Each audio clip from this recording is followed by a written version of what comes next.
비유 설교 14번째 시간입니다. 겨자씨 비유입니다. 많은 사람들이 오늘 본문 겨자씨 비유를 인용하기도 하고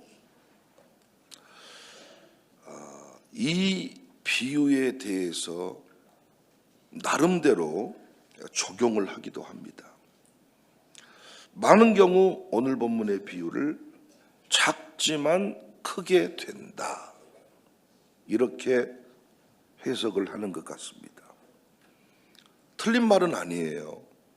작지만 크게 된다는 내용이 포함되어 있어요. 그런데 오늘 본문의 비유를 그 정도로만 이해하면 자기 개발 이야기로 끝날 수가 있습니다. 예수님은 이 비유를 통하여 그 정도의 이야기를 하신 것이 아니라 하나님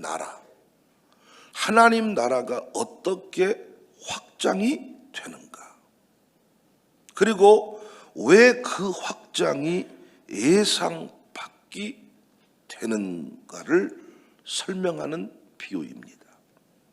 31절에 천국은 마치 사람이 자기 밭에 갖다 심은 겨자씨 한 알 같으니, 겨자씨는 당시 사람들이 알고 있던 가장 작은 씨의 대표적인 애입니다.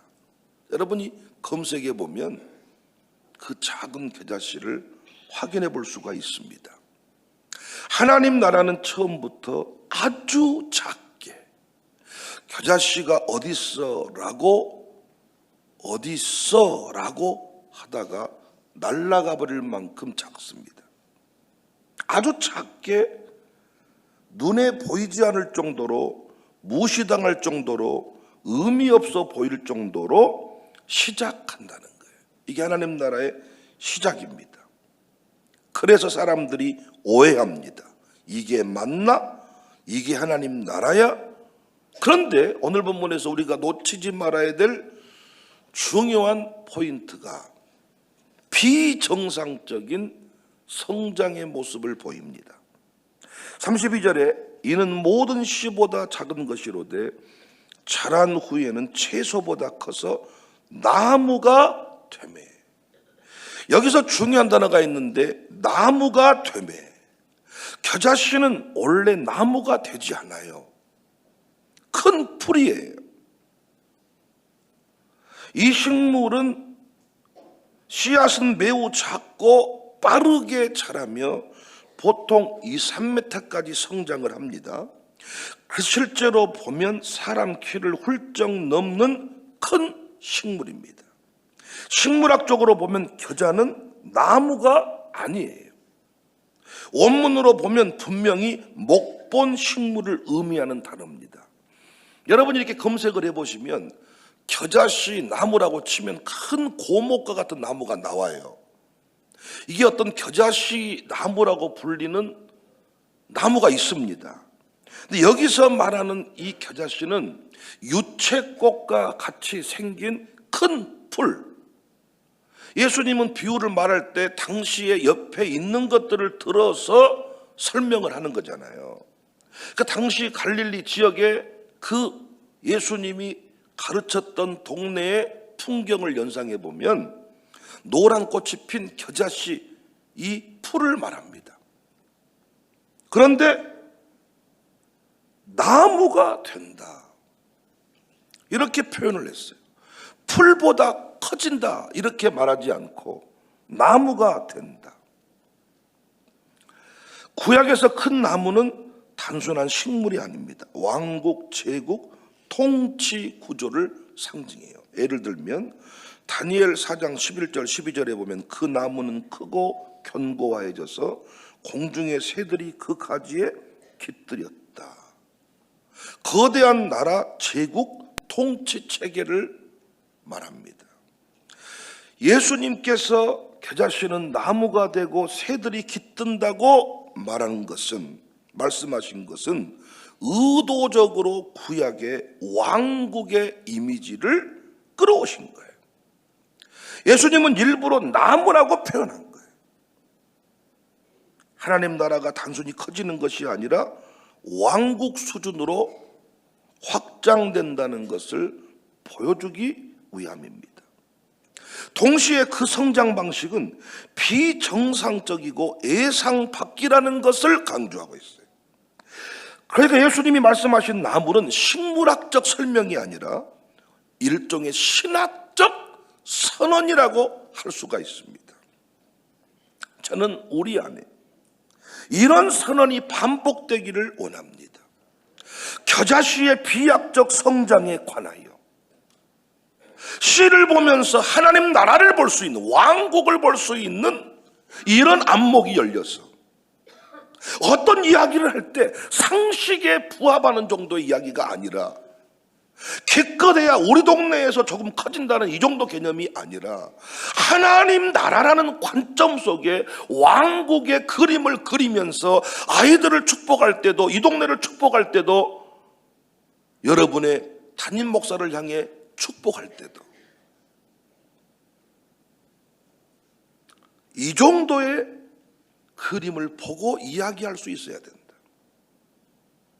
잘 되면 좋지, 잘 될 거야.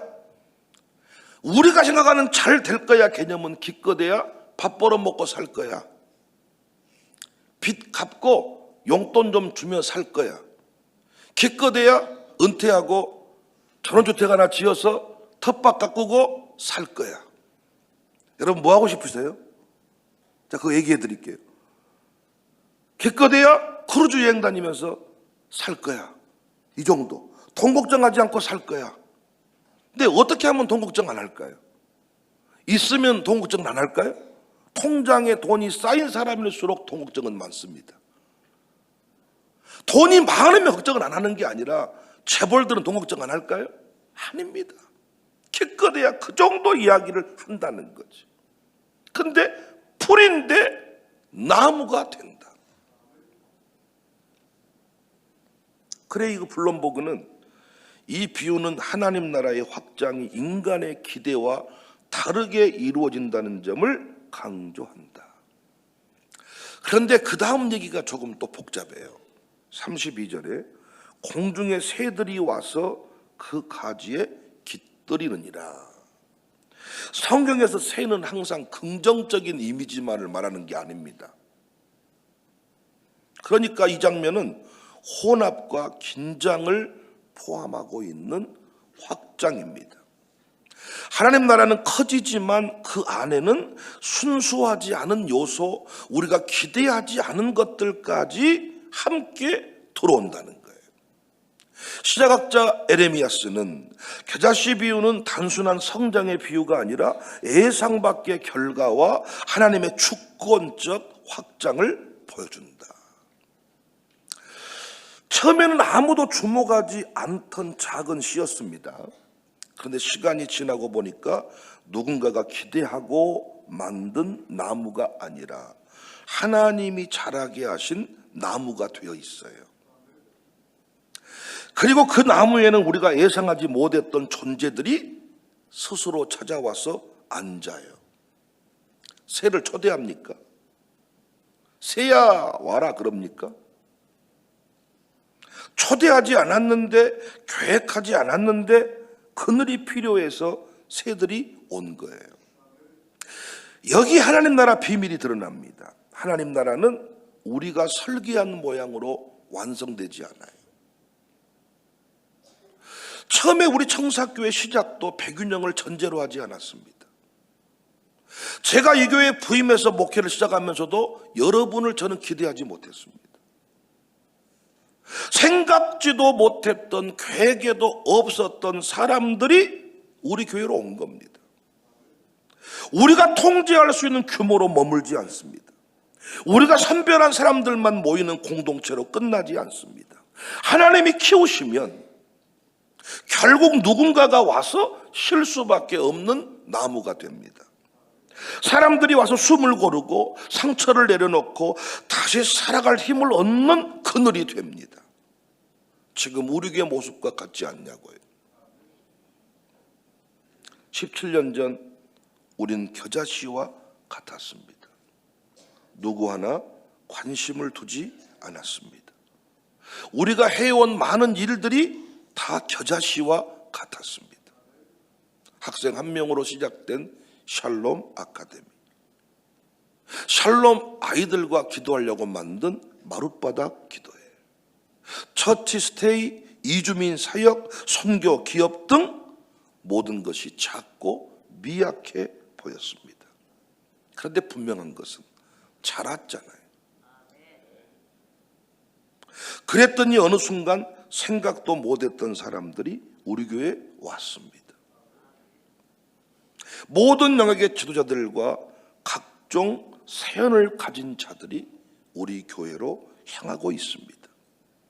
이제는 기도회에 스스로 초청하는 일들이 벌어집니다. 우리 교인들은 초청하지 않아도 생각지도 못했던 사람들이 와서 그들이 다른 사람을 초청하는 참 재밌는 일이 벌어졌어요.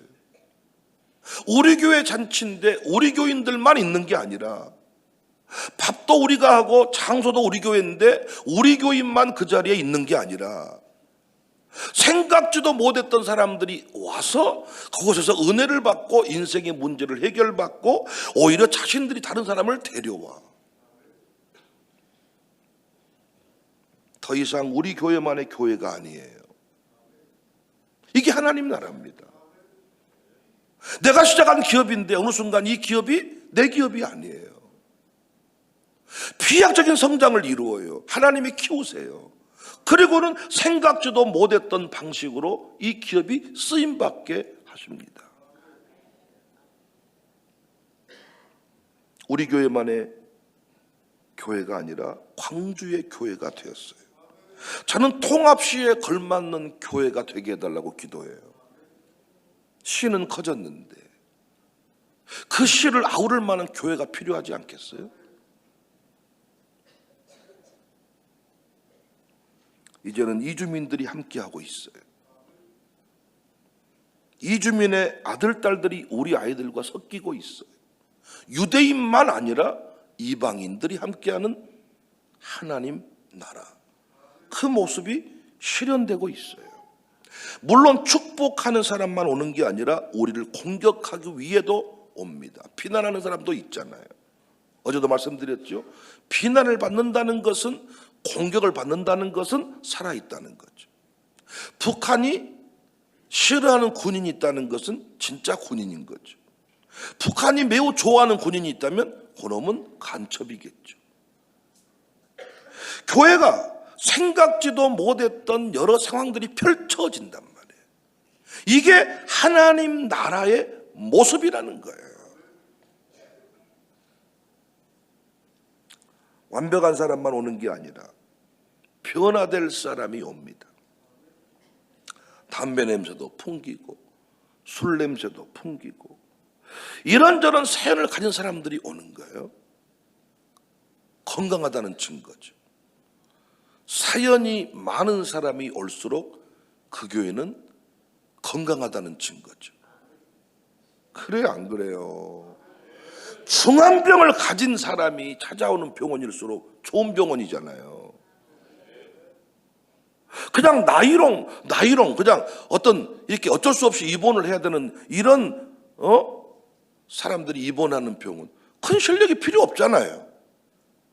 근데 진짜 죽고 사는 문제의 사연을 가지고 환자가 찾아온다, 줄 서 있다, 그 병원은 실력 있는 병원이잖아요. 어째 우리 교회는 이렇게 사연 많은 사람만 온다냐?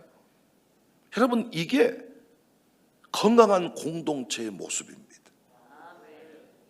사랑하는 여러분, 부디 겨자씨의 결론을, 이 겨자씨 비유의 핵심을 믿으시기를 바랍니다. 겨자씨는 예수님의 생명을 말할 수도 있고, 겨자씨는 말씀의 능력을 말할 수도 있고, 겨자씨는 그분을 통해 주시는 비전일 수도 있습니다. 우리가 생각하는 정도의 이야기가 아니라고요. 좀 뭐 빚 좀 갚고 해외여행 좀 다니고 그 정도 얘기가 아니라고요. 그늘이 된다는 거예요. 내가 아는 사람만 초청하는 정도의 그늘이 아니라 하나님께서 필요해서 보내주는 그 그늘. 우리 아들, 딸들이 내가 내 수준에서만 축복을 한다면 여러분 뭡니까?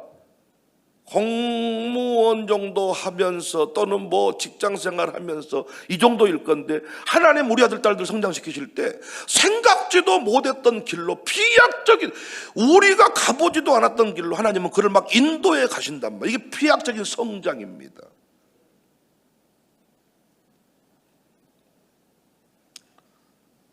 저는 우리 교회가 참 좋은 게 이 겨자씨 안에 있는 생명을 보는 실력이 있다. 전 이렇게 믿거든요. 제 믿음이 잘못됐나요? 여러분은 겨자씨 안에 생명을 볼 줄 아는 사람이다. 전 이렇게 믿고 목회하고 있는데 내가 사람 잘못 본 거냐고요. 아니 대답 좀 해봐요. 겨자씨 안에 있는 생명을 보지 못했다면 우리는 이미 포기했어야 되지 않을까요? 또는 끝까지 뭘 믿은 거예요? 겨자씨 안에 그 씨의 생명을 믿은 거예요. 어떤 모습일지 모르지만은 비약적인 성장을 하나님이 원하시는 모습으로 이 교회는 성장할 것이라 믿는 거예요. 내 아들, 딸들이 지금 내 계획대로 잘 풀리지 않은 상황일지라도 우리는 포기하지 않는 게 겨자씨의 능력을 믿는 거예요. 필리핀 다녀왔는데 우리 교회 1호 파송 선교사 이정은 선교사지요. 이정은 목사는 청년 때 만났습니다. 제가 경희대학교 다닐 때 제가 부교육자로 섬겼던 교회에 왔어요. 제가 섬기던 담임 목사님과 이정은 목사님 아버지가 친구처럼 지내시는 분들이어서 연결을 시켜준 거죠. 근데 우리 이정은 목사가 운동권 출신이에요. 그래서 얼마나 고집이 세고 자기 소신이 분명한지 몰라요. 근데 이런저런 갈등을 겪고 극복하고 이제 목사가 되겠다고 뜻을 정했습니다. 경희대학교 다닐 때 꽤 멀거든요. 제가 섬겼던 곳은 광동구고 경희대학교는 꽤 먼 곳에 있어서 오토바이를 타고 교회에 오곤 하는데 콧물이 뚝뚝 떨어지기도 하고 고드름이 맺히기도 하고 아내가 따뜻한 밥도 주고 사랑하고 결혼하기 전이었으니까요. 이렇게 좀 품어줬습니다. 늘 함께 사역을 했는데 또 양육도 했는데 입버릇처럼 저는 백 목사님이 앞으로 목회하는 교회에서 파송을 받겠습니다. 저는 지금 부교육자인데 GBS 공부방을 함께 세워서 저는 초등반, 거기는 중등반, 초등반만 하다가 중등반을 시작했거든요. 그렇게 사역을 함께 했습니다. 근데 늘 제가 목회하는 교회에 파송받는데 언제 저는 담임 목회 할 줄도 모르는데 그런데 2009년에 청사교회 담임 목사가 되었고 제가 그를 샬롬 사역으로 초대를 했습니다. 신나게 동행을 했어요. 그리고 10년 전에 파송을 합니다. 근데 파송하면서 우리가 어떤 일을 하기로 했냐면 필리핀 땅에 수많은 국제학교가 있지만은 기독 교육을 제대로 실현하고 있는 학교는 없는 것 같습니다. 그래서 그 땅에 샬롬 스쿨을 세워서 기독교육다운 교육을 한번 해보겠습니다. 이 비전 새기고 파송을 했어요. 파송을 하면서 제가 그의 소개 이력에 샬롬 스쿨 설립 운영이라고 썼어. 근데 이정은 선교사가 훗날에 얘기를 하는데 매우 그 한 줄이 불편했대. 우리 목사님은 축복하기를 좋아하시지만 너무 뻥이 심하시다. 아니 이제 파송을 받았는데 어떻게 설립 운영이라는 말을 감히 쓰는가? 이건 좀 과대 광고가 아닌가? 너무 뻥이 심하시다. 근데 파송하면서 하니까 내버려 뒀대.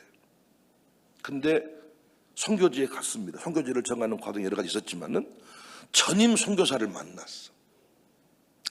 그 선교사님은 큰 기업에서 일하시다가 중간 명예퇴직을 정하고 돈을 몽땅 받아서 필리핀 선교사로 온 거예요.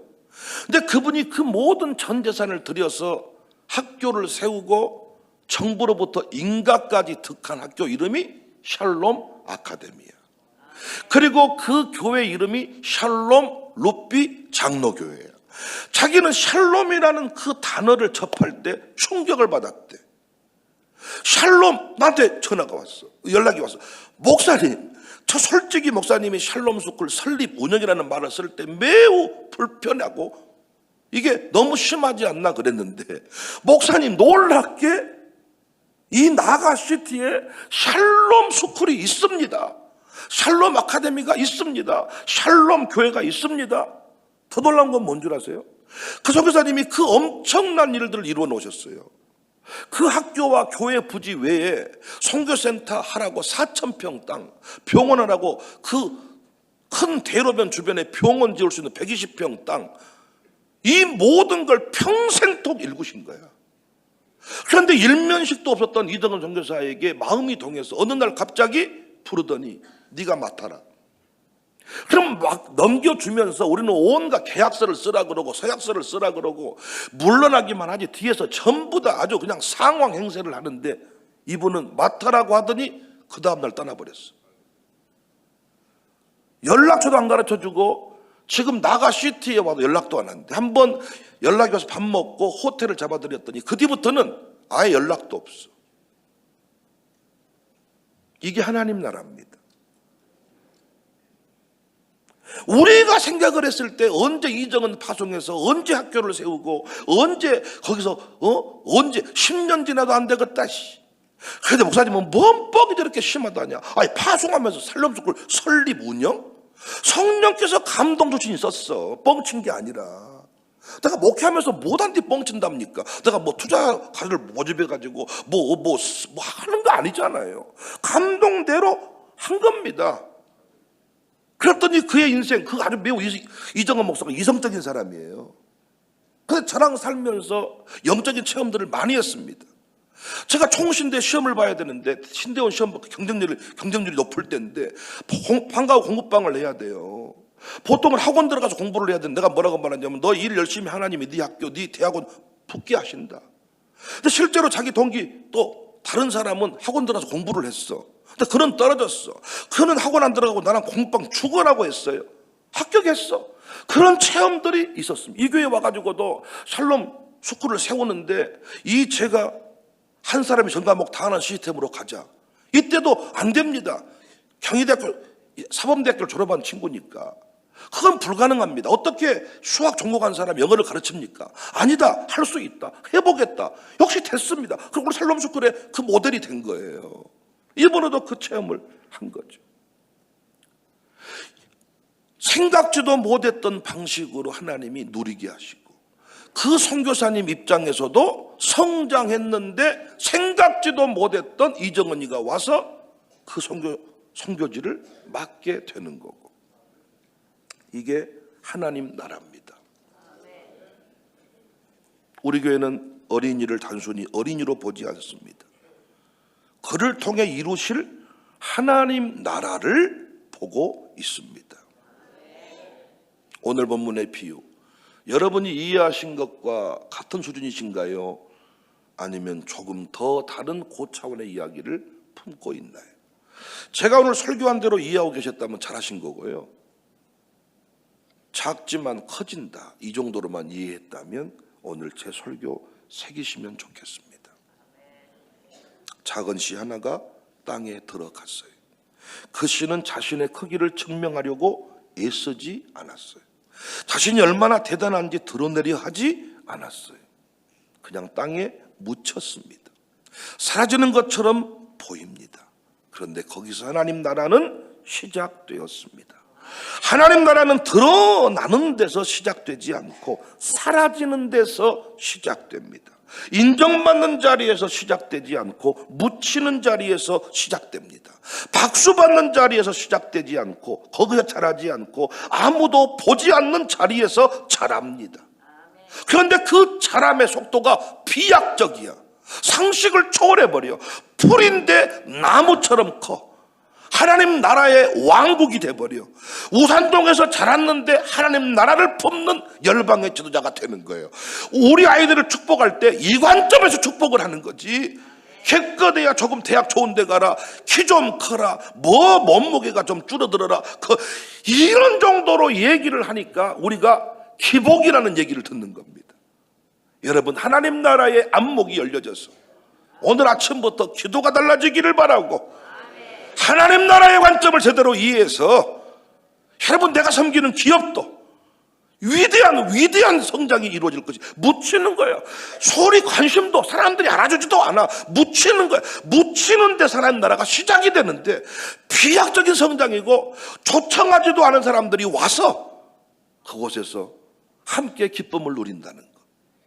하나님 나라의 영광을, 이 비전을 이 아침에도 품고 기도하시기를 주님의 이름으로 축복합니다.